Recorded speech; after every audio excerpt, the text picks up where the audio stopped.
C'est ici, dans cet hôpital, Biamba Marie Mutombo, qu'avaient été acheminés les corps repêchés dans les débris de l'appareil de la MONUSCO, qui a raté son atterrissage lundi dans l'après-midi à l'aéroport international de Ndjili.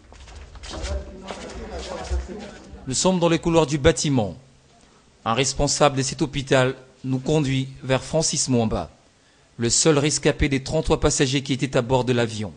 Mais avant de lui rencontrer, un entretien avec son médecin traitant, le docteur Chamamba. Celui-ci veut s'assurer que la caméra est éteinte. Contrainte professionnelle oblige, les images sont prises furtivement. Le docteur Chamamba s'entretient avec nous pour obtenir l'aval de la victime. Francis Mwamba, très coopératif, n'hésite pas. Couché sur son lit, les yeux fermés, Francis nous accorde cette interview et lance un appel pathétique aux gens de bonne volonté. Merci Télé 50 pour vos démarches. Vous êtes venu me surprendre ici à l'hôpital où je suis interné. D'abord, je suis interné parce que j'avais plutôt connu la crash d'un avion. Alors, parmi ces gens qui étaient à bord de cet avion, je suis le seul qui était sauvé. Alors, pour mon cas, les médecins m'ont dit que j'ai un problème au niveau de la colonne vertébrale.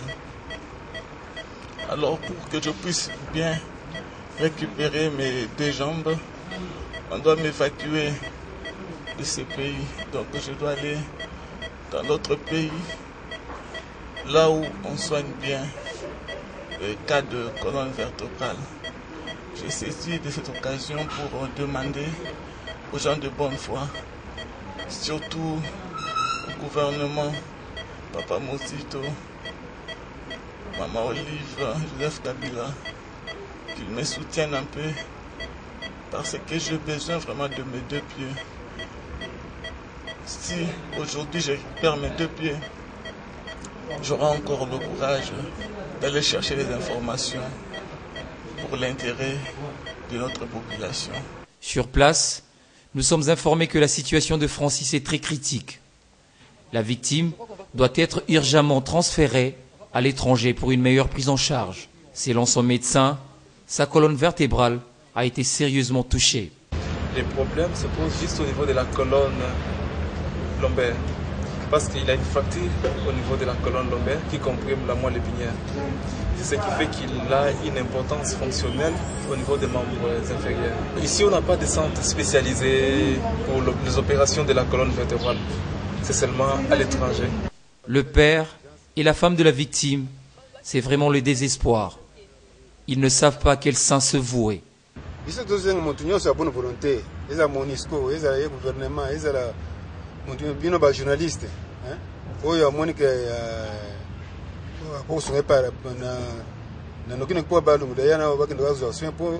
D'ici là, il faut lancer appel à Moutounios, la président, la biso, la maman Olive, Batunios, aider biso, journaliste, aider biso, président. Donc tout ça aide à Moutounios à aider biso, c'est vraiment urgent. Pour le directeur général de cet hôpital, c'est plutôt les personnels qu'il faut féliciter pour sa bravoure. Au cours de notre entretien, M. Alexandre nous fait savoir que la prise en charge est intégralement assurée par l'hôpital. La mission des Nations Unies, quant à elle, a décliné toute responsabilité. Sur 33, 32 sont décédés, donc ce qui montre que ce n'était pas une mince affaire. Donc celui-là, sûrement, malgré qu'il survit, il a peut-être d'autres séquelles qu'il faudrait absolument qu'il soit pris en charge à l'étranger. Pour l'instant, Francis Mwamba reste interné à l'hôpital, attendant qu'une solution soit trouvée pour son transfert à l'étranger. Oui, il faut qu'il parle vraiment. Nous allons parler. Surtout insister là où